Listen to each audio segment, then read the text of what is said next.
homes burned. The 7 official deaths were listed as 2 blacks by lynching and 5 whites from wounds.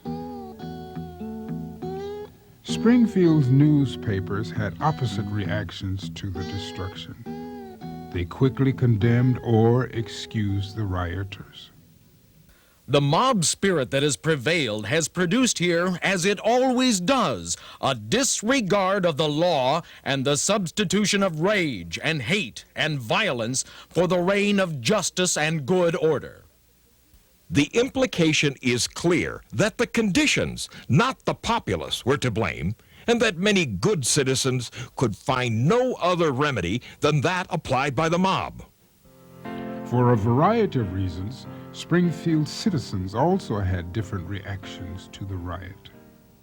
One was to deny that it was indeed a race riot at all, but that it was perhaps just a lawless mob of bent on destruction for no particular reason, and that black people seem to have kind of gotten in the way and suffered more than the next.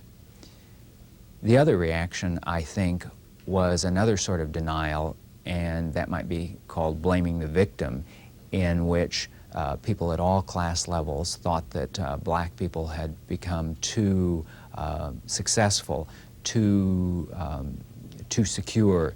They didn't know their place. They thought themselves, to quote some of the newspapers of the time, as good as any white person. And so that kind of anger was to blame them and say, you know, if they hadn't have been this way, they wouldn't have brought it on themselves. The race riot was big news in the national press in the immediate aftermath of the riot. It was front page Chicago Tribune and major metropolitan daily news. I think what made this particularly significant to reporters and editors was the fact that the riot occurred in Abraham Lincoln's hometown. Newspapers throughout the country labeled the Springfield race riot as a savage racial holocaust that blemished Abraham Lincoln's good name. One called for an organization to protect black rights. Well, one thing that captured a lot of national attention was the immediate efforts of a reformer named William English Walling to publicize the riot in an article in the Independent magazine that came out actually just several weeks following the riot in early September.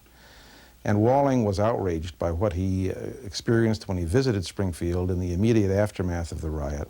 And the title of his article was itself significant. It was called Race War in the North. And the word race war, the phrase race war, and the word North were combustible because they suggested, as Walling argued in the article, that this was in fact a war conducted by whites against blacks. And he pointed to racism, pure and simple racism, not criminality or anything else, as the cause of the race riot. We at once discovered, to our amazement, that Springfield had no shame. She stood for the action of the mob. She hoped the rest of the Negroes might flee. She threatened that the movement to drive them out would continue. I do not speak of the leading citizens, but of the masses of the people. 1 month after the riot, the special grand jury handed out 107 indictments against 80 individuals accused of contributing to riot activities. Although many people wouldn't testify out of fear, a jury quickly heard all of the cases.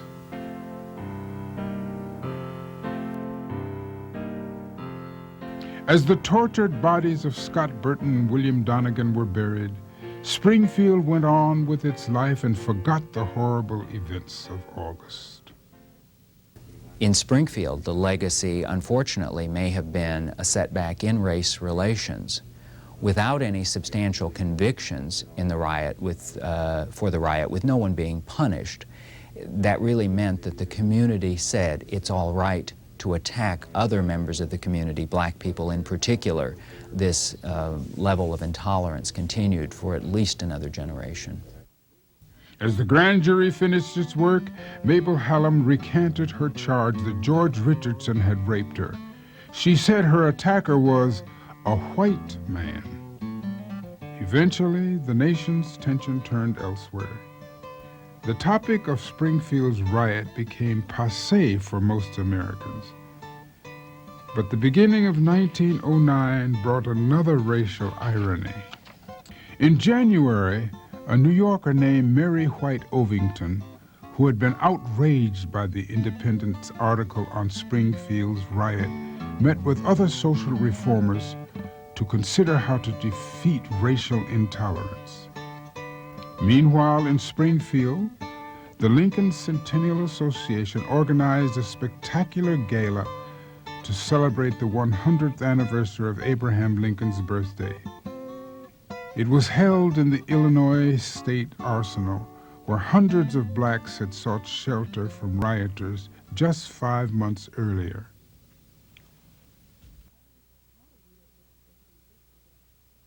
How do we address this indifference?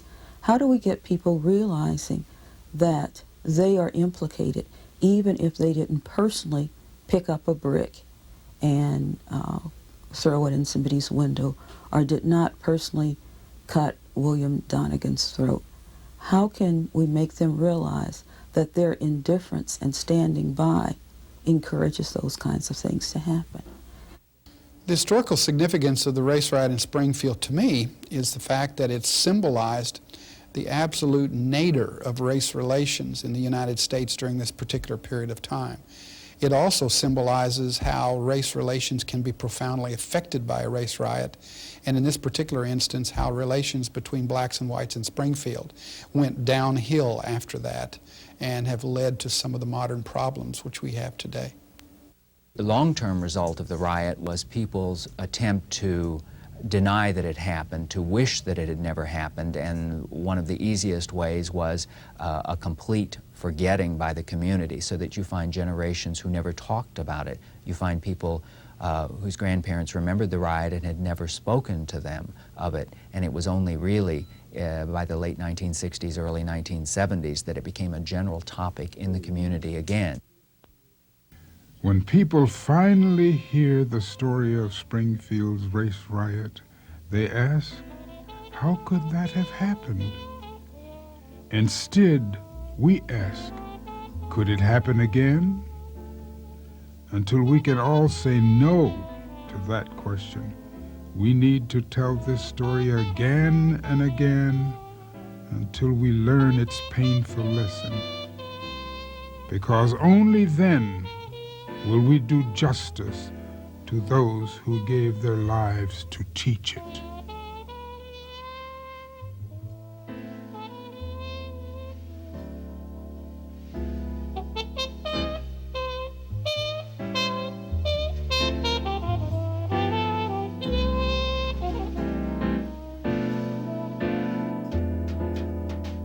Cold empty bed, springs on its leg, feel like old men, wish I was dead. What did I do to be so black and blue?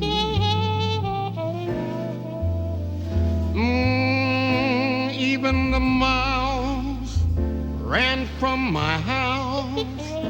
They laughed at you and scorned you too. What did I do to be so black and blue?